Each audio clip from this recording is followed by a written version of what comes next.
Quando o rei permite que sangremos. Que pregação foi essa? Gente, antes que você saia daqui, eu tenho 1 minuto para convencer você a ficar. Este é o quadro onde analiso pregações e não pregadores, na intenção de auxiliar você, iniciante no Ministério da Pregação, já experiente ou que deseja começar a pregar, a partir dessas grandes mensagens, aprender a introduzir, desenvolver e concluir uma boa mensagem. Nós estamos diante de uma mensagem expositiva realizada por um pastor reformado, Emílio Garofalo. Eu confesso que não o conhecia, sequer tinha ouvido falar o nome dele. Foi um amigo que é espectador aqui do quadro, que generosamente indicou, e eu quero já agradecê-lo por 2 coisas. A primeira, por me apresentar um mestre, e segundo, por me permitir assistir uma grande mensagem. Eu diria que uma gigantesca mensagem. De todas as pregações que já analisamos aqui, eu tenho 2 coisas a dizer. Esta é a primeira expositiva e segundo, é a melhor. Certo? Sério, essa é a melhor. Se você não sabe quem sou, eu quero me apresentar a você. Eu sou o pastor Lucas Gomes, professor de hermenêutica homilética, e tenho então compartilhado aqui os meus conhecimentos e aquilo que já faço em sala de aula com os meus alunos. Eles apresentam para mim as suas pregações, eu as analiso e os oriento no que devem melhorar. Todavia aqui eu não retoco as mensagens, até porque já escolhemos pessoas sérias que respeitam o texto e a proposta é de fato mostrar no que acertaram, ok? Para que você também tenha condições de pregar e de ensinar tal qual estes homens e mulheres que por aqui já passaram. Conosco então hoje está o pastor Emílio Garofalo. Como eu disse, não o conhecia, mas tive então a oportunidade de conhecê-lo. E se você então quer ser edificado e abençoado por esta grande mensagem, por favor, deixe já o seu like, se inscreva no canal, ative o sininho, porque olha, eu garanto para você, o que vem daqui para frente é muito bom. Este tema já chama atenção. Quando o rei permite que sangremos. Ele baseou no primeiro livro de Samuel, capítulo 4, dos versos 1 a 4. Mas ele deixou bem claro, quando realizou a leitura, que faria uma exposição de todo o capítulo. Mas, obviamente, ali, respeitando as pessoas que ali estavam, não ia fazer a leitura completa. E aqui a gente já aprende com este ministro, que embora você vá falar sobre o capítulo inteiro ou sobre uma história que abrange vários capítulos, você não precisa ler todos, tá? Você precisa ser cirúrgico na sua leitura, você precisa selecionar a perícope que você fará ali, pelo menos a exposição, que já traz e resume a ideia que você tem para compartilhar com o povo. Então ele leu 4 versículos, uma leitura muito breve. Também ele realizou uma introdução muito breve, ele pregou aproximadamente uns 40 e poucos minutos, foi bem menos que 50, se nós considerarmos aí o tempo da leitura, tá?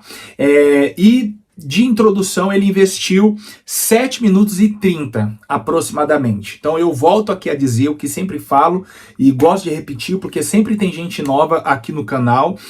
Não existe uma regra para o tempo investido na introdução. A introdução serve para você lançar luz no entendimento das pessoas, para que elas já compreendam o que você tem a dizer. Então, é um dos momentos mais importantes do sermão. Isso não quer dizer que é o momento mais importante, como muita gente considera. Eu considero todas as etapas do sermão importante. Leitura, introdução, desenvolvimento, conclusão. Sobretudo o momento pós-sermão, que nós também temos que nos preocupar, que é como o ouvinte voltará para sua casa. Então, quando o pregador tem esta preocupação, ele entrega uma mensagem marcante, uma mensagem envolvente, uma mensagem que, na medida do possível, confronta os seus ouvintes. É o que faz ele então voltar para casa remoendo, meditando, entendendo as exigências do sermão ou então seguindo as orientações para o caminho da bênção. Então vamos ouvir o pastor Garofalo a ministrar. Espero que seja assim que pronuncie o nome dele, tá bom? Como eu disse, não sabia quem era, mas de verdade, já estou seguindo ele, já quero assistir outras mensagens, porque de fato estamos diante de uma grande mensagem. Primeiro livro de Samuel, capítulo 4, nós vamos lidar com todo o capítulo. Entretanto, eu não vou nesse momento fazer a leitura completa, porque ele é bastante extenso, mas nós vamos avançando junto com o texto à medida que avançamos no sermão. Nesse momento, apenas a leitura dos 4 primeiros versículos. Veio a palavra de Samuel a todo Israel. Israel saiu à peleja contra os filisteus e se acampou junto a Ebenezer. E os filisteus se acamparam junto a Afeca. Dispuseram-se os filisteus em ordem de batalha para sair de encontro a Israel. E travada a peleja, Israel foi derrotado pelos filisteus. E estes mataram no campo aberto cerca de 4.000 homens. Voltando o povo ao arraial, disseram os anciãos de Israel: por que nos feriu o Senhor hoje diante dos filisteus? Tragamos de Siló a arca da aliança do Senhor, para que venha no meio de nós e nos livre das mãos dos nossos inimigos. Mandou, pois, o povo trazer de Siló a arca do Senhor dos Exércitos, entronizado entre os querubins. E os 2 filhos de Eli, Hofni e Finéias, estavam ali, com a arca da aliança de Deus. Até aqui a palavra do Senhor, vamos orar de novo. Vimos então a perícope escolhida pelo pastor. Ele leu dos versos 1 a 4. E quem conhece o texto, ou de repente assistindo essa mensagem em casa, podendo pausar o vídeo para poder ler o texto com mais calma, ler o que está no entorno do texto, certamente já partiria do princípio que ele começaria essa mensagem explicando o que estava acontecendo ali, quem é o Eli, quem era Hofni e Finéias, ou por que aquela batalha se organizou, que época tudo isso está acontecendo, porque é dessa forma que muitos pregadores costumam iniciar as suas mensagens. Entretanto, eu já falei em um dos programas do MPcast, que é um podcast que realizo toda semana junto com um amigo, o evangelista Tiago Irapuá, que também é professor de teologia. Falamos em um programa sobre como introduzir mensagens. Se você quiser descobrir as diferentes maneiras de introduzir uma mensagem, por favor, clica aqui no card, tá bom? Mas ao terminar a mensagem, deixa reservado aí para você assistir o podcast. Todavia, aqui o pastor Emílio começou de uma forma inusitada e você verá. Ele não trouxe imediatamente o contexto, ele não explicou imediatamente o capítulo, mas ele começou de uma das formas que indicamos no MPcast. Ele começou narrando uma história. E aqui está um ponto interessante. Se você for um bom contador de histórias, certamente logo no início do sermão você conseguirá a atenção do público. Veja que ele leu aí um texto e ele vai começar uma história que eu mesmo ainda não tinha ouvido, e talvez se eu estivesse sentado diante dele naquele evento, eu diria assim, poxa, mas por que ele começou a contar essa história? Só que a história é tão interessante e a forma dele contá-la é tão envolvente que dá vontade mesmo de você continuar ouvindo. E aí, quando ele conclui a história, ele já explica rapidamente o porquê ele conduziu o povo por aquelas reflexões. E aí ele simplesmente, assim simplesmente, tá, de uma forma muito fácil, traz de novo as atenções para o texto que ele leu. Tá? Isso daqui não é qualquer pessoa que faz, é a primeira coisa que eu quero falar, é somente alguém que conhece muito o texto. Por quê? Essa história, ela dialoga muito com o tema da mensagem. Quando o rei permite que sangremos. Eu vou colocar a história aqui para vocês ouvirem e verem como ele começou a pregação. Eu já vou adiantar, não fica pulando o vídeo, porque do meio para o fim ele trouxe explicações do porquê ele contou essa história. E, gente, a mensagem ganha um valor assim gigantesco.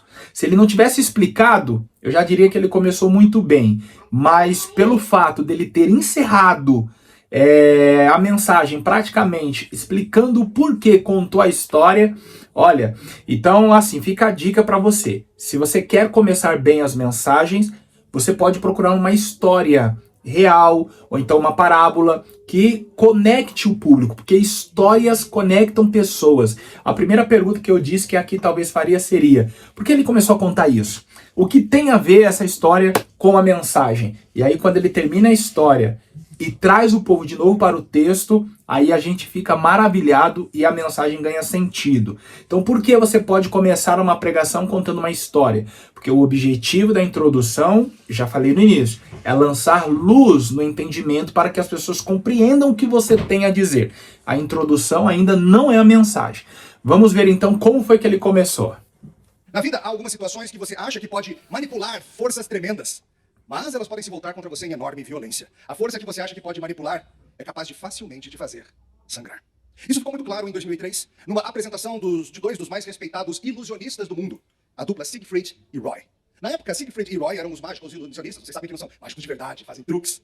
Eles eram os mais famosos do mundo, não eram novatos, já vinham se apresentando há décadas, e eles eram de tirar o fôlego. Eles tinham, claro, todo tipo de número que você espera desses homens. Surpresas, desaparecimentos, truques com espelhos e alçapões, execuções complicadíssimas e ao mesmo tempo inexplicáveis, para quem não conhece o truque. E uma das partes da mística de Siegfried e Roy era o seu esforço de conservação ambiental, em particular com felinos raros. Eles canalizavam boa parte da sua fortuna para proteger grandes gatos, num santuário que eles tinham nos Estados Unidos. Tigres brancos, raríssimos leões brancos. O seu show era muito famoso em Las Vegas, e um dos atos, um dos números mais impressionantes, era justamente quando um tigre subia ao palco para participar do espetáculo. Algo a saber sobre essas majestosas bestas. Um tigre branco de Bengala, embora menor que um tigre siberiano, é bem maior que um leão, tá? O suposto rei dos animais. Um tigre pode passar facilmente de 250, chegando a 300 quilos, enquanto um leão não passa de 200. Os tigres são mais fortes, mais rápidos, mais espertos, melhores caçadores e mais ferozes que os leões. A única medida em que o leão vence o tigre é na força do seu rugido. Será que gato que ladra não morde? Bem, os dois mordem, mas o tigre morde bem mais forte. Dentre os mamíferos terrestres, apenas alguns poucos, como o urso polar, morde mais forte. A sua patada pode esmagar o crânio de uma vaca ou quebrar a perna de um cavalo. Guarde essa informação. Siegfried e Roy usavam os tigres no seu show, traziam eles ao palco. Imagina um tigre entrando aqui para participar com o pastor Hilda. Chega um momento, num dos shows, naquele fatídico 3 de outubro de 2003, em que entra o tigre Manticore. O tigre fazia esse show todas as noites, não tinha nada de novo, mas o mago, para a teatralidade da coisa, falou: essa é a primeira vez que ele se apresenta conosco. Todo mundo tenso, como vocês imaginam. Chega um ponto em que Roy, o mago, está passeando pelo palco e então a divergência começa sobre exatamente o que aconteceu. Algumas testemunhas falam sobre Manticore, o tigre agarrando a mão de Roy com a boca e forçando-o a se ajoelhar, e então pegando com as mandíbulas pelo pescoço, com as presas poderosas que Deus lhe deu, e balançando Roy que nem se fosse uma bonequinha de pano. Sangue para todo lado. Lá nos bastidores, os ajudantes a muito custo, usando um extintor de incêndio, conseguem fazer com que o tigre o largue, e ele arrastou o Roy para trás do palco. Depois que ele largou, o tigre foi para sua jaula tranquilinho repousar. O que aconteceu? Muitas hipóteses surgiram. Alguns falaram desde coisas meio maluquinhas, como um mágico rival teria soltado feromônios para deixar o tigre maluco. Uma possibilidade ventilada seria de que o tigre teria ficado sem comida por alguma razão, algum erro da equipe. Essa possibilidade foi investigada, mas foi descartada. Outros falam de uma mulher sentada na primeira fila, com um penteado extravagante. Alguém aqui? Não, todo mundo bem tranquilo. Que teria distraído o tigre e causado alguma reação esquisita. Outros sugerem que o mago ficou desleixado depois de tantos anos. Parou de tratar o tigre com assombro e cautela devidos, achando que poderia, de fato, domesticar uma força indomável. E olha, é uma boa possibilidade. Roy não morreu, ficou com várias graves sequelas, sua fala, sua mobilidade afetadas para sempre, e o show daqueles dois acabou para sempre. O que aconteceu para que ele viesse a sangrar de maneira tão destrutiva? Como algo que parece que sempre foi a nosso favor, nos leva a um final sangrento, desastroso, e aparentemente que não pode mais ser salvo. Hoje nós vamos ver Israel sangrar no palco de Canaã. Israel vem lidando com uma força superior de maneira muito desleixada. Eles vêm achando que o Senhor pode ser domesticado. Eles vêm achando que são intocáveis no seu ato impressionante diante das nações, mas o Senhor está para fazê-lo sangrar. Por quê? O que acontece quando o nosso rei permite que sangremos? Por que às vezes Deus faz o seu povo sangrar? Por que Deus faz isso com a gente? Hoje nós vamos ver em resumo em 1 Samuel 4 que a desobediência do povo de Deus pode trazer sérias consequências. Bom, entendeu o porquê ele contou a história? Real não é assim interessantíssima ao ponto de você e aí, mas querer mais.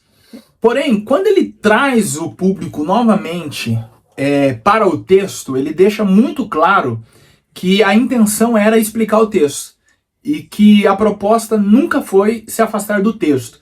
Essa seriedade, esse compromisso também deve ser visto em nossos pregadores e em você. Porque o que tenho visto são pessoas que até contam histórias interessantes, ou no início, ou no meio, ou no final das suas pregações. Todavia, essas histórias, primeiro, não se conectam à mensagem. E aí está um grande perigo. Porque nada que você faça sobre uma tribuna deve ser distante do texto que você leu. Tá? Os testemunhos devem possuir uma conexão. Os versículos que você citar têm que ter conexão. Se você resolver cantar uma música, tem que ter conexão. Por quê? Só temos uma mensagem porque temos um texto. Se não tivermos um texto, então nós não temos uma mensagem. Então o núcleo de toda pregação é o texto, certo? E aí automaticamente podemos dizer que é Cristo, porque o núcleo do texto é Cristo. Então, esse respeito pelo texto deve ser visto, principalmente a seriedade na condução da pregação. Porque outra coisa que tenho visto também são pessoas que começam a contar histórias e se perdem e não conseguem mais voltar para o ponto em que estavam.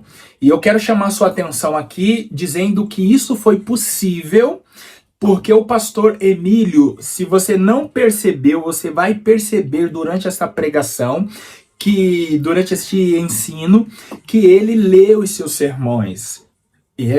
Pois bem, os sermões são escritos e ainda assim a gente não pode dizer que é uma mensagem desprovida de espiritualidade, ficou mecanizada. Então nós já podemos perceber aqui no pastor Emílio um nível de maturidade e experiência gigante.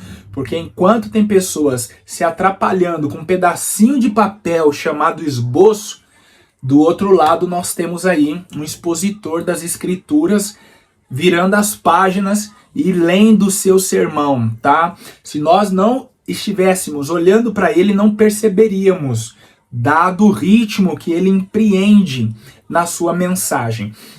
A partir desse momento, então, do minuto aí 7h30 mais ou menos, ele dará início ao desenvolvimento da mensagem. Um erro clássico que muitos pregadores cometem ao terminar a introdução é dizer assim: agora eu vou começar a pregar. Pregadores, parem com isso. Parem com isso. Por quê? Quando você diz agora eu vou começar a pregar, imagina se a sua introdução levou 20 minutos, 30 minutos.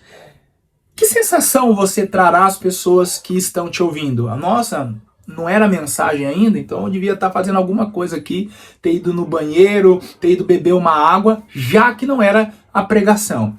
Assumiu o microfone, fez a leitura do texto, a pregação começou.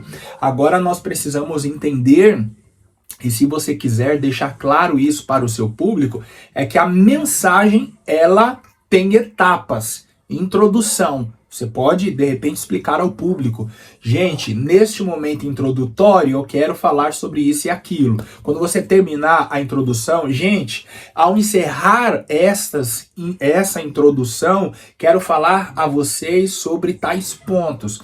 Ou então, quando você termina a mensagem, gente, partindo para o fim, tá? Concluindo as ideias desta mensagem. E aí o público vai entender que você passou para uma nova fase na sua pregação. Outra coisa também muito importante é, quando você falar estou terminando, termine.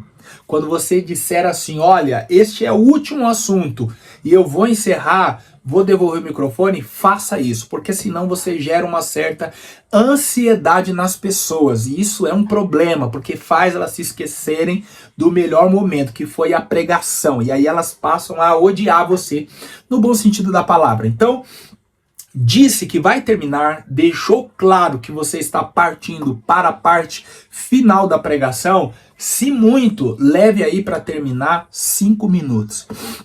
No muito, 5 minutos, porque eu acredito ser um tempo aceitável no psicológico qualquer um. Passou de 5 minutos, coração já vai começar a bater em um ritmo atribulado e não vai ser legal para você.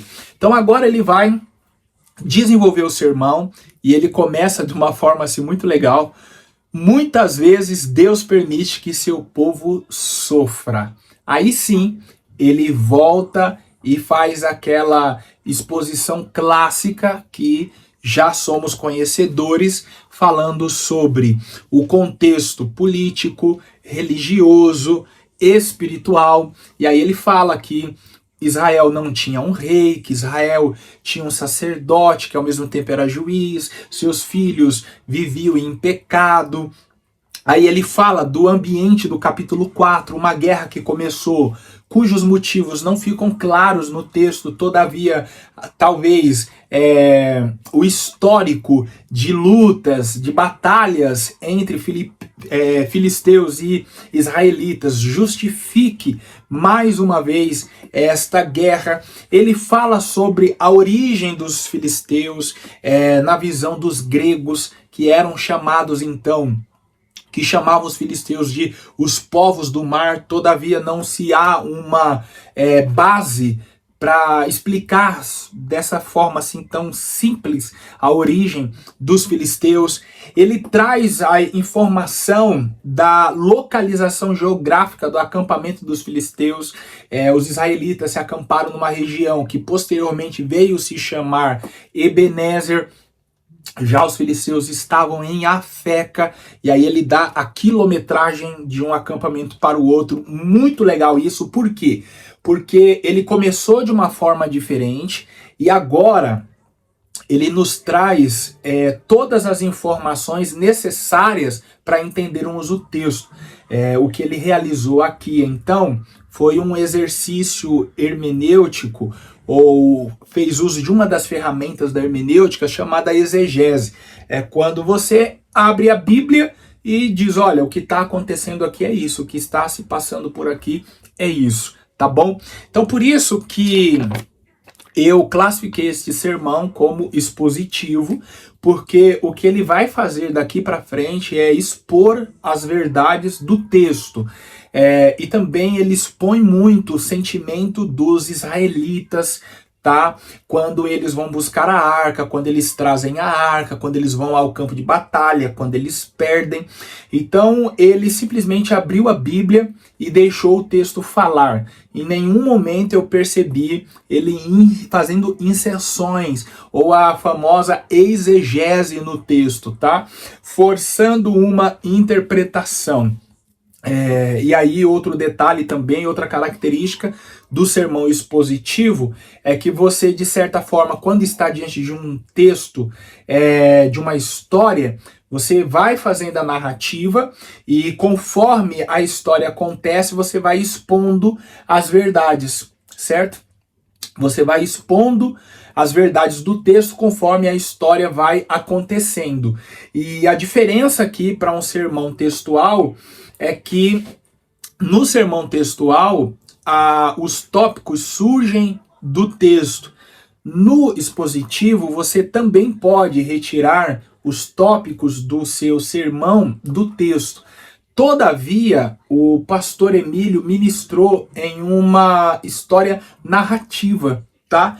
E não que ficaria difícil, mas ele optou por não particionar em tópicos a sua mensagem. Ele faz a narrativa e vem então realizando a exposição.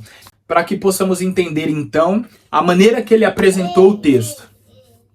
Nós estamos aqui no início do livro de Samuel. Israel ainda não tem rei. Nós estamos ainda, em termos cronológicos, no período dos juízes. Um período de fidelidade e infidelidade generalizada, onde cada um fazia o que era reto aos seus próprios olhos. Essa história se dá pouco depois de Deus dar para Ana e Eucana um filho. Lembra dessa história? O nome do menino era Samuel. E ele estava servindo ao Senhor no tabernáculo, que nessa época ficava em Siló. Era um tempo complicadíssimo. O sumo sacerdote se chamava Eli, mas ele fazia vista grossa para o que os seus filhos, Hofni e Finéias, aprontavam. Pouco antes desse capítulo, Deus manda um profeta levar a eles a mensagem de que aquilo tudo vai chegar ao fim, que ele iria fazer a linhagem de Eli sangrar. E rapidamente o texto nos coloca no meio de uma guerra, no meio de uma campanha militar contra os filisteus. Os filisteus eram um povo relativamente novo na região, os egípcios os chamavam de os povos do mar, há uma certa controvérsia acerca da origem deles, mas se você conhece a história da Bíblia, você sabe que são inimigos constantes do povo de Deus. A gente não sabe o que causou exatamente essa guerra, mas o fato é que lá está indo Israel lutar contra os filisteus, talvez disputando algum território ligado ao tabernáculo. Eles foram para a batalha, eles acamparam no que depois veio a ser chamado Ebenezer. Os filisteus acamparam em Afé, que é uns 30 quilômetros do litoral, e dos Tissiló. E o texto nos diz que Israel apanhou, que Israel sangrou. Bom, viu aí como ele apresentou o texto? Na verdade, nós tivemos em poucos minutos uma verdadeira aula. Com isso, nós então percebemos que construir esse sermão deu um certo trabalho, porque foi necessário então ir em busca das informações para se responder às seguintes perguntas. Qual o contexto político, qual o contexto religioso, qual o contexto espiritual. Ao ler um texto, o pregador precisa ler não como um mestre lê, porque o mestre ele já conhece o texto, ele precisa ler como o ouvinte, aquele que não tem as informações do texto. Então, como seria a leitura deste texto por parte de alguém que não conhece a Bíblia? As perguntas talvez seriam: quem eram estes filisteus? Quem era Israel? Por que está acontecendo essa guerra? E muitas perguntas. Então, a construção da sua mensagem pode ser realizada sobre essas perguntas. Então, você faz a pergunta e você mesmo traz a resposta. O nome disso são perguntas retóricas. É aquela que não exige uma resposta do público. Você já sabe a resposta, só que aí neste caso você dá as respostas. As perguntas elas servem para despertar a atenção do público e naquele momento certamente eles tentarão responder e estarão então ansiosos por sua resposta, para saber se responderam bem ou então simplesmente sanar aquele problema que você jogou na mão deles.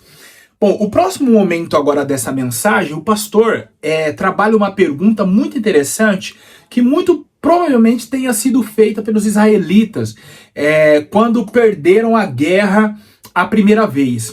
E aí a pergunta foi: por que nos feriu o Senhor? Gente, só o tema dessa mensagem, quando o rei permite que sangremos, é uma mensagem que nos confronta. Porque que tipo de evangelho nós estamos acostumados a ouvir nos últimos anos? É o tipo de evangelho que apresenta o Deus que sara feridas. É o Deus que resolve os traumas do passado. É o Deus que enxuga as lágrimas. E Deus de fato faz tudo isso. Todavia nós nos esquecemos que este rei também nos fere. Este rei também nos faz sangrar. E aí ele trouxe também uma outra frase muito marcante, que é assim, ó: por que Israel tinha certeza que Deus havia ferido eles? Porque eles sabiam que sempre vence quem Deus quer que vença. Ou seja, o povo de Israel sabia que as batalhas elas também eram travadas no mundo espiritual. E Deus é quem decidia todas as coisas. No livro de Provérbios nos diz a Bíblia que a sorte se lança no regaço, mas do Senhor vem a decisão dela. Então Deus é o Deus que decide sobre todas as coisas. E aí, mais ou menos com 12 minutos de mensagem, ele vai nos explicar então as razões para o sangramento. Então veja, o tema é: quando o rei permite que sangremos? E aí ele vem trabalhando as perguntas conectadas ao tema dele. Por que nos feriu o Senhor?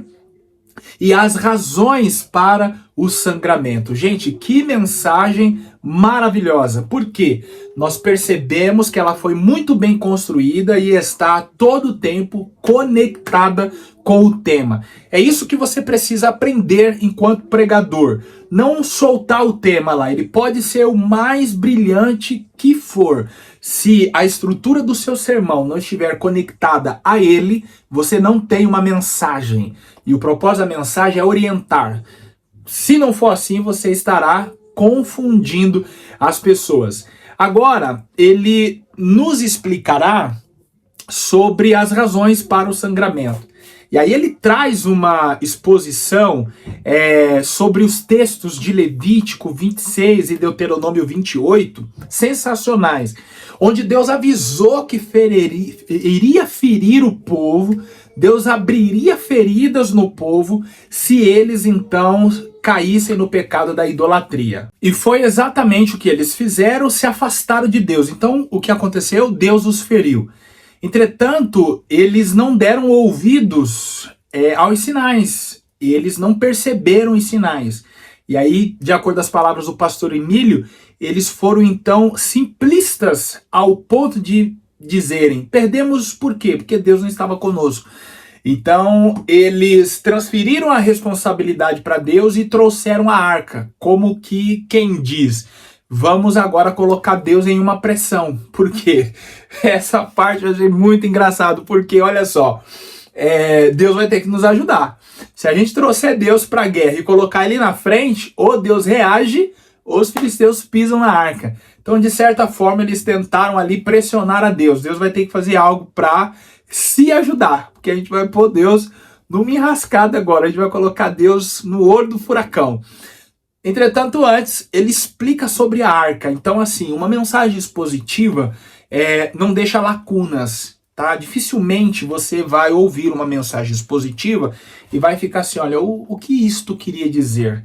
O que o ministro quis falar com isso? Porque tudo fica muito claro. O próprio nome já nos diz: exposição, tá? A ideia é esclarecer, é explicar, é esgotar. Obviamente, quando se trata da Bíblia Sagrada, isso não é possível, tá? Nós poderíamos ouvir aí uma série de sermões somente no primeiro livro de Reis, ou melhor, no primeiro livro de Samuel, capítulo 4, versos de 1 a 4. E ainda assim, nós ouviríamos muitas outras mensagens e diríamos: peraí, os 15 pregadores que nós ouvimos anteriormente não falou nada disso. Até porque também o sermão expositivo, ele tem essa característica: quanto mais você cava informações, mais informações você tem. Então, como tudo tem que ter um limite, eu posso dizer a você que o pastor Emílio foi muito bem nas suas explicações. Então ele nos trouxe a medida da arca, a madeira da arca, o simbolismo que estava no entorno da arca, até pegar tudo isso e fazer assim, ó, jogar para a igreja, tá? Eu fiquei imaginando, se ele fosse um pregador pentecostal, como que essa igreja não estaria? Uma mensagem dessa sendo pregada na dinâmica pentecostal e com o público pentecostal. Só que aí eu tô falando o público pentecostal, irmão, raiz. Aqueles que têm a sandália suja de barro porque na noite passada subiu a montanha. E aí, se você é pentecostal, já entendeu o que eu quis dizer com isso. Veja esse trecho, porque ele foi demais. Vamos lá. Veja esse trecho. O povo de Deus percebe que vem do Senhor, mas aí eles tomam uma atitude errada. Eles buscam uma solução simplista, indo numa direção que não deveriam ir. A lei do Senhor que eles tinham, por exemplo, em Levítico 26, dizia que se eles fossem desobedientes ao mandamento do Senhor, se eles andassem pelo caminho da idolatria, Levítico 26, Deuteronômio 28 traz a mesma ideia, uma das maneiras que Deus iria puni-los era por meio de fazê-los serem feridos pelos seus inimigos. A lei que Deus deu para eles habitarem na terra de Canaã dizia claramente: uma das maneiras que eu vou puni-los, se vocês forem idólatras, é dando vitórias para os inimigos militares de vocês. Ou seja, o que eles deviam ter feito? Eles deviam ter pensado no que a palavra de Deus dizia. Eles deviam ter considerado que talvez eles estivessem sangrando por causa desse rumo de idolatria que nós vemos no livro de Juízes. Um povo que repetidamente provoca o Senhor a ira, servindo falsos deuses. Mas qual que foi na cabeça deles o problema? Por que eles perderam? Faltou a arca. Perdemos porque esquecemos do nosso amuleto. Que arca é essa mesmo? Essa é a Arca da Aliança. Aquela que foi projetada por Deus e indicada a Moisés lá no Monte Sinai. Construída por Bezalel, feita de madeira e ouro, uma caixa relativamente pequena, onde eram guardadas as próprias tábuas da lei, escritas com o dedo do Senhor. Essa linda arca ficava na parte mais inacessível do tabernáculo, o Santo dos Santos. Ela simbolizava o quê? Que Deus era com eles, que Deus estava com eles em pacto, que Deus trazia sua lei para o seu povo, mas que o acesso a Deus era limitado, protegido, no caso, por estátuas de anjos, querubins, simbolicamente lembrando que a gente não pode ir chegando na presença de Deus, a gente precisa de sangue em nosso favor. Por isso que os sacrifícios eram feitos, sangue era jogado sobre aquela arca, e Deus falava com eles a partir dali. E aí eles acham, faltou foi a arca. Por que eles estão achando isso, hein? Perceba que o que parece que está acontecendo aqui é o seguinte: é uma tentativa de forçar a mão de Deus. Se a gente levar a arca e a gente perder, aí quem perdeu foi ele. Aí a desonra vai ser dele, porque a arca significa Deus junto com a gente. Uma espécie de estratégia de pressão. Às vezes a gente faz isso também, tá? Às vezes a gente acha que oração é isso, é botar Deus contra a parede. Deus estaria obrigado a dar a vitória para eles por causa da sua aliança. Ah, se a gente levar a arca, não vai ter jeito. Deus vai ter que abençoar. Como se Deus fosse um gatinho doméstico. E não algo muito, muito mais indomável. Agora a honra dele está em jogo. Às vezes a gente faz isso, né? Às vezes a gente bola nossos planos malucos e fala assim, vai dar certo porque Deus é fiel. Como se Deus fosse obrigado a abençoar todos os seus planos malucos. A arca da aliança do Senhor está com a gente. Vai dar certo. Mas Deus nunca prometeu isso. Eles violaram o pacto, eles tinham que se arrepender e voltar ao Senhor. Usaram táticas de pressão, que nem vendedores de carro às vezes. Sabe quando você vai comprar o carro e você está meio em dúvida, ele fala assim, é o último do estoque, hein? Ou ele fala assim, em 3 dias vai mudar a tabela do imposto, do IPJG, alguma coisa assim. Você fica, é isso? Ou então você está tentando comprar uma passagem aérea lá no site da Gol, o que for, e fica anunciando, só tem 2 passagens nesse preço. Aí você fica nervoso, você corre comprar, né? Ou então aquele rapaz que tá louco para convidar a moça para sair com ele, aí para pressionar ele fala assim, olha só, já comprei ingresso pra gente ir ver o show do Roupa Nova, ou do João Manô, do Projeto Sola, já reservei o restaurante, já lavei o carro, vamos? Não caiam nessas, meninas. Tática de pressão. É tão comum. Às vezes a gente se coloca em lugares que exigem uma ação sobrenatural da parte de Deus. O diabo sugeriu isso para Jesus, lembra? O diabo falou, pula aí de cima do templo. Ele vai ter que mandar os anjos para te salvar. A gente vive tentando o Senhor, nosso Deus. Eles acham que Deus está obrigado porque eles estão levando a caixa do Senhor, a arca do Senhor. Será que Deus não se importa com a sua glória? Mas a pergunta que eu tenho que fazer para vocês é, será que a visão que eles têm de Deus é adequada? Será que eles não estão culpados de trancar Deus e jogá-lo numa caixinha? Trancar com 9 cadeados, jogar na água e ver se ele consegue escapar? Percebeu o que o pastor Emílio fez? Ele contextualizou a ideia do buscar a arca. Ele primeiro explicou o que significava para os israelitas levar a arca para o campo de batalha e logo em seguida ele explicou o que significa para cada um de nós levar essa arca nos dias de hoje para as nossas batalhas. E aí ele mostra, então, ele revela, tá, todas as nossas estratégias de pressão, tá? Quando tentamos pressionar o nosso Deus. E aí, então, o próximo momento eu vou pular, porque eu sempre digo aqui, esqueci de me falar no início, que se você quiser assistir a mensagem completa, você deverá assisti-la no YouTube. Aqui a gente faz saltos para explicar o que está acontecendo, para você aprender a pregar a partir dessa grande mensagem. E aqui no caso em questão, ele iniciou um dos pontos do sermão, que vem depois desse que eu coloquei para vocês assistirem, dizendo assim, ó, não há pressão que faça ele mudar os planos. Pronto, eu parei nessa frase. Porque ali, o que ele fez? Ele revelou as intenções dos israelitas em pegar a arca e levar para o campo de batalha. Então assim, Deus está aqui, isso aqui é a glória de Deus, então vamos colocá-lo lá e Deus será conosco. E aí eu achei brilhante as conjecturas que ele trouxe, e veja que todas estão conectadas com o texto, respeitando a história, e olha, o que ele me fez sentir é que se eu estivesse fazendo parte daquela sociedade, daquele exército, eu, irmão, teria pego em um dos varais da arca. A gente sabe que não poderia, claro, somente os levitas, filhos de Coate. Todavia, irmão, olha, se eu fosse coatita, eu falaria assim, ó, dá licença que quem vai pegar na arca sou eu. Eu vou pegar nos varais e eu vou levar Deus. Porque, olha, a mensagem ele conseguiu tornar esse sermão tão atual ao ponto de nós sentirmos isso. Todos nós, em algum momento da vida, já tentamos pressionar Deus. E aí ele vem falando, quando nós resolvemos dar o dízimo, quantas vezes a gente dá o dízimo, de repente não vinha dando o dízimo, e aí a gente começa a falar assim, ó, Senhor, se o Senhor fizer isso e aquilo, eu vou passar a dar o dízimo. Ou então uma oferta especial, olha, se o Senhor fizer isso, eu darei uma oferta especial. A Bíblia fala sobre os dízimos e as ofertas especiais. Entretanto, com que razão você está dando esse dízimo e essas ofertas? É para pressionar Deus? É para Deus olhar e falar assim, nossa, Gabriel, vem cá, olha o quanto fulano ofertou. Ou então, Miguel, vem cá, olha, o Beltrano sequer dava o dízimo, mas passou a dar. Então agora eu me sinto na obrigação de realizar o que essa pessoa está pedindo. Não tem como. Então é por isso que ele disse na sua mensagem: não há pressão que faça ele mudar os planos. Então veja, uma mensagem expositiva, ela se preocupa com o texto ao ponto de revelar o sentimento das pessoas que estão envolvidas com aquele texto. Tá? E aí até ele termina essa parte dizendo que até as nossas frequências aos cultos, tipo, nossa, olha, esse mês aí eu fui mais ao culto do que costumo ir, então certamente Deus vai me dar uma bênção, certamente Deus vai olhar para mim.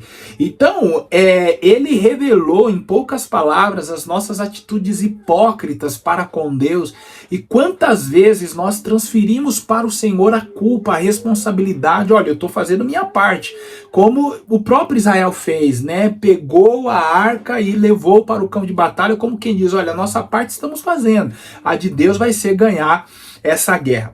Vamos dar sequência então nessa grande mensagem, dessa vez partindo para o fim, para nós percebermos como ele a concluiu. Mas eu te pergunto, Deus está sendo infiel? Claro que não. Ele está cumprindo o que ele falou que faria, e seu pacto envolvia promessas e ameaças, bênçãos e maldições, e acima de tudo a promessa de que ele cuidaria do seu povo para o bem do seu povo, mesmo que isso doesse. Essas notícias devastadoras apontam para a morte, mas apontam também para boas notícias, e a gente já vai falar disso. E é muito interessante porque agora entra uma mulher com um entendimento muito interessante do que se passa, é o final da nossa história, a partir do verso 19, acompanhe no seu texto. Estando sua nora de Eli, a mulher de Finéias, grávida e próximo ao parto, ouvindo essas novas de que a arca de Deus fora tomada, de que seu sogro e seu marido morreram, encurvou-se e deu à luz, por quantas dores lhe sobrevieram. E ao expirar, disseram as mulheres que a assistiam: não temas, tiveste um menino, mas tiveste um filho. Ela, porém, não respondeu, nem fez caso disso. Mas chamou o menino de Icabô, ou Icabod, dizendo: foi-se a glória de Israel. Isso ela disse porque a arca de Deus fora tomada, e por causa do seu sogro e de seu marido, e falou mais: foi-se a glória de Israel, pois foi tomada a arca. Parece que está tudo perdido, é o que essa moça conclui. Foi-se a glória de Israel. Chega na mulher de Finéias a notícia, agora adicionada da morte do sogro. Ela estava grávida, chega a notícia de que morreu o marido, que não morreu o sogro, morreram 30 mil e a arca foi tomada. Ela está grávida, ela estava passando por tudo que vocês mulheres grávidas passam. Mas que tristeza, o seu coração se despedaça. Ela entra em trabalho de parto, as mulheres a auxiliam. E ela, que por certo passou meses sonhando como seria o seu filho, como seria o narizinho, se seria menino ou menina, não tinha chá de revelação naquela época. Agora ele nasce e ela nem se importa. Pelo contrário, ela morre no parto de tanta tristeza. Mas antes de morrer, ela dá um nome para o menino. E que nome triste, né? Não é Finéias Júnior, não é Benjamim, não é Josué, não é Moisés, não é Davi, não é Jacó. Icabod. O significado vindo do hebraico é sem glória, não glória. Acabou-se a glória. Porque a arca se foi. Quem vai querer viver num mundo como esse, se a própria glória desse povo se foi? O cântico de Ana, lá do início do livro, se prova verdadeiro. Deus despedaça o arco do guerreiro, Deus humilha os arrogantes. A profecia de um homem que veio e não sabemos o nome dele se prova verdadeira. Os sacerdotes morrem. Foi-se a glória de Israel. Acabou-se tudo. Ou será que Deus tem uma carta na manga? Mais uma vez eles estão reduzindo Deus, ela também. Parece que o nome do Senhor está sendo desonrado nisso, não está? Não parece que o nome dele está sendo jogado na lama? Não consegue nem vencer uma batalha? É o contrário. O Senhor está desvencilhando o seu nome de Eli, de Finéias, de Hófni e de uma multidão de manipuladores que não o amam de verdade, apenas dizem ser seu povo. O Senhor cuida do seu nome e da sua glória, tenha certeza disso. Você acha que essa arca vai voltar? Está tudo perdido. Depois leia os próximos capítulos e veja se Deus precisa de ajuda para recuperar a sua arca. A glória do Senhor não pode ser roubada. Mas eu quero que você note uma boa notícia aqui. O pacto do Senhor, Deuteronômio 28 e outras passagens, prometiam que se o povo fosse infiel, o povo seria levado ao exílio. Lá para frente isso acontece em Babilônia. Mas aqui algo um tanto estranho acontece. Israel se rebela, Israel é idólatra e mal perante o Senhor, Israel sangra. Mas quem que é levado em exílio? O Senhor, simbolicamente falando. Quem vai morar fora da terra prometida aqui não é o povo de Israel, é a arca de Deus. Quem é colocado para fora do arraial não é o povo, é o Senhor. Deus está mostrando aqui que há disposição da parte dele, em ele mesmo, passar pelas vergonhas, dores e exclusões em lugar do seu povo. Isso te soa familiar? Será que em algum dia futuro, quando novamente o povo precisar, Deus estará disposto a ele mesmo sofrer a exclusão, ser tirado do arraial e sofrer ele pelo pecado dos outros? Será que ele terá condições de vencer sozinho quando parece que tudo se perdeu? Quando parece que nenhum dos seguidores é capaz de ajudar? Olha, sem dúvidas, um dos momentos mais importantes desse sermão é esse daqui. É a hora em que o pastor Emílio nos explica o porquê o povo não foi levado em cativo. Olha, eu confesso que já li esse texto muitas vezes, já ouvi pregações, talvez muito mais, e também já preguei algumas vezes. Isso quer dizer que eu já analisei esse texto. Todavia, eu ainda não tinha percebido o que o pastor Emílio percebeu. E veja que essa é uma das características do sermão expositivo, que é conduzir os ouvintes por caminhos que eles talvez ainda não tenham trilhado. A característica do sermão expositivo é fazer o ouvinte olhar, fazer o leitor olhar para uma parte do texto que talvez tenha lido e não deu atenção. Aqui ele nos fez recordar de Deuteronômio, quando o Senhor disse que no instante em que o povo se afastasse dele, seriam levados para o exílio, e o Senhor cumpriu isso, quando então Judá foi levado em cativeiro, quando Israel foi levado para a Síria. Todavia, nesse momento, ao invés de mandar o povo, ele resolveu ir. Meu Deus! Gente, que pregação foi essa? Que pregação foi essa? Ao invés de mandar o povo para o exílio, para o sacrifício, ele resolveu ir. E aí a sensação que trouxe foi: acabou a glória, tá tudo terminado, a mulher de Finéias já deu à luz a criança e resolveu morrer, porque não havia mais sentido continuar naquele mundo. E aí, gente, ele consegue pegar essa história, que talvez tenha acontecido aí um pouco mais de 1000 a.C., tendo em vista que Salomão viveu no ano 900 e pouco, então você coloca, ainda é na época dos juízes. Saul sequer sonhava em ser rei ou até mesmo já ter nascido, e ele consegue então pegar um texto tão antigo, uma história tão antiga, e canalizar no Cristo, porque igualmente na cruz do Calvário ele poderia ter nos mandado para lá, mas ele resolveu ir. Gente, essa é a razão da pregação, desembocar na pessoa do Cristo. Uma mensagem dessa, eu já cansei de ouvir pregadores, e eu quero aqui frisar que não fizeram errado, tá? Terminavam como? Segura na mão do seu irmão, porque a glória vai voltar. Nós vamos orar para Deus mandar de novo a glória. O pregador, ele precisa parar com a mania de ler o texto somente com uma perspectiva pentecostal. Ou seja, ao terminar a mensagem, as pessoas precisam estar falando em línguas. Ao terminar a mensagem, as pessoas precisam estar em explosão. E aí a gente acaba rotulando algumas pessoas como grandes pregadores por causa disso. Parece que o fim de todo pregador pentecostal é terminar a mensagem com as pessoas rodando, pulando, grudadas no ventilador. E eu não me coloco distante desse contexto, porque eu também sou um pregador pentecostal, e aqui eu tomo as palavras do início. Juntos aqui estamos para aprender com homens e mulheres de Deus a partir de uma grande mensagem. E aqui está uma grande mensagem onde ele nos expôs o texto, as intenções do texto, e desembocou na pessoa do Cristo. Com isso eu reforço a ideia de que não há textos bíblicos que seja possível você pregar sem terminar na pessoa do Cristo. Com isso, aqui ele explicou a razão de tudo que aconteceu.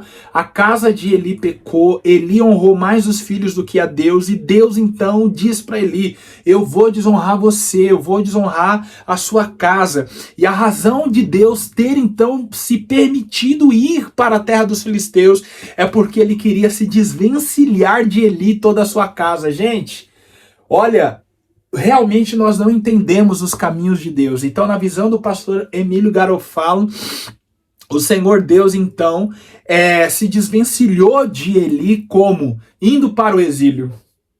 E aí a prova de que Deus foi e poderia voltar a hora que ele quisesse é que ele voltou, gente, sem a ajuda de ninguém. Foi somente para entrar em juízo com a casa de Eli, cumprir a sua palavra. Com isso nós entendemos que até em meio ao dor, em meio ao sangramento, Deus é fiel. E aí quando nós dizemos que Deus é fiel, a questão é: Deus é fiel a quem ou a o quê? Se nós entendermos bem, Deus não é fiel a quem. Deus é fiel a o quê? E neste caso é a sua palavra. Deus disse que abençoaria. Ele é fiel à palavra que saiu da sua boca. Vai abençoar. Deus disse que colocaria em aperto, faria sangrar no instante em que se afastasse de Deus. Gente, pode ser quem for, se afastou, Deus é fiel à sua palavra e fará sangrar. Olha, eu disse no início que nós estávamos diante de uma grande mensagem. Olha, eu quero pôr esse finalzinho para vocês ouvirem, porque agora o pastor Emílio nos fará entender o porquê ele começou a mensagem do jeito que começou. E aí ele resolveu terminar da mesma maneira. Ele começou como? Você se lembra? Contando uma história que se conectava diretamente com a mensagem, com o tema.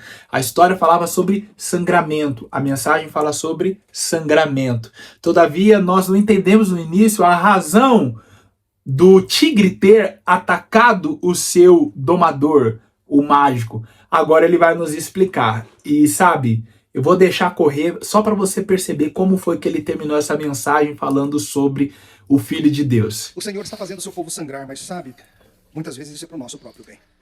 Nós sempre estamos seguros do jeito que Ele deseja que estejamos. Da nossa perspectiva tão limitada e tão pequenininha, a gente só vê um dia depois do outro, mas o Senhor está vendo o plano. O Senhor sabe o que Ele vai fazer lá na frente. Assim como a derrota foi pela mão do Senhor, não dos filisteus, a cruz foi, em última instância, um ato de Deus, não dos romanos. Um plano feito antes do mundo ser mundo, antes do haja luz. Ele sabe o que faz. Uma das coisas que esses ilusionistas fazem em seus atos é usar o que se chama redirecionamento de atenção. Eles atraem a sua atenção aqui, enquanto isso pegam sua carteira ali. Tenho que confessar que talvez eu tenha feito um pouquinho disso com vocês. Eu foquei tanto no tigre, e no que o tigre fez, e pelo que o tigre fez, mas a sua atenção devia estar era em Roy, o mágico. No dia em que Manticore, o tigre branco, atacou e pegou aquele homem pelo pescoço e o fez sangrar, algo se passou logo em seguida. Enquanto ele era tratado à beira da morte no hospital, Roy, com muita dificuldade, conseguiu dizer uma coisa somente: não machuquem o tigre. Pode ser apenas um caso de alguém que ama o seu bicho, num momento de compaixão, mas muito tempo depois, o próprio Roy esclareceu o que aconteceu naquele dia. Não era um ataque, era um resgate. Como assim? Roy Horn explicou numa entrevista que os fatos foram assim. Ele teve um derrame cerebral e começou a cair. Manticore, o tigre, percebendo que algo ruim se passava com ele, fez o que um tigre faria para proteger os seus. O que ele fez? Pegou pelo cangote e levou para longe. Que é o que ele faria com um filhote seu. Obviamente, a pele de um pescoço humano é bem mais fina do que de um tigre. Então foi o suficiente para ele sangrar. Mas, diz Roy, o sangramento no pescoço aliviou a pressão arterial de tal maneira que o derrame não foi fatal. Houve sofrimento, houve sangue, mas em última instância não houve morte. Porque não era um ataque, era um resgate. Claro, o tigre não entendia tudo isso. Mas quando Deus nos faz sangrar, se somos seu povo, nunca é um ataque. Sempre é um resgate.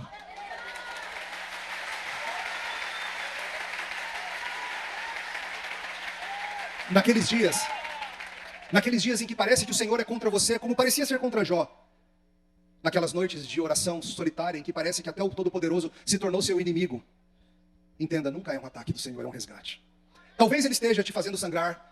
Eu não posso dizer todas as razões. Talvez seja para te livrar da sua idolatria. Talvez seja para fazer você confiar mais nele. Talvez seja para te humilhar. Talvez seja para te lembrá-lo do seu amor. Talvez seja para te voltar para Cristo. A gente não vai entrar aqui nos oráculos eternos de Deus. Se nem Jó entendeu o que ele passou, eu não vou entender tudo o que eu passo. Mas eu já experimentei que o Senhor já me fez sangrar para me livrar de mim mesmo mais de uma vez. E eu acho que já aconteceu com você também. Se não aconteceu, ainda tem tempo. Mas no que diz respeito ao Filho de Deus encarnado, quando Deus o fez sangrar na cruz, naquele palco de maneira espetacular, onde ele foi morto perante judeus e romanos, perante principados e potestades, perante o sol, a lua e toda a criação, muitos não tinham ideia real do que se passava. Muitos achavam que ali se tinha acabado a glória do Senhor. Naquela cesta maldita, muitos diriam: foi-se a glória do Senhor. O Filho de Deus morreu. Mas era um resgate.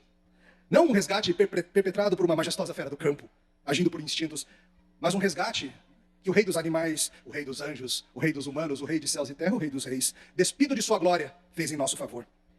Na cruz do Calvário, quando a luz do mundo se apagou, teria sido bem propício dizermos: e acabou, foi-se a glória.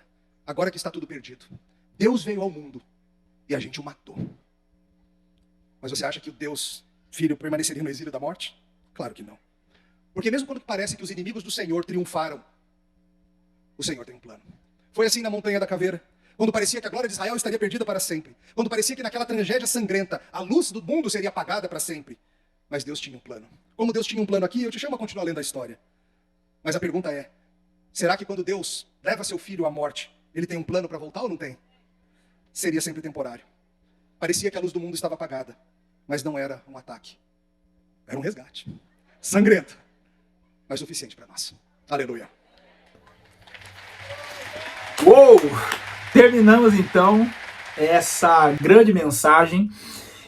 Eu não conheci o pastor Emílio, como eu disse, agora passei a ser um admirador ao perceber neste homem uma pessoa tão séria. Aprendemos hoje então, pela primeira vez neste quadro, a expor sermões expositivos.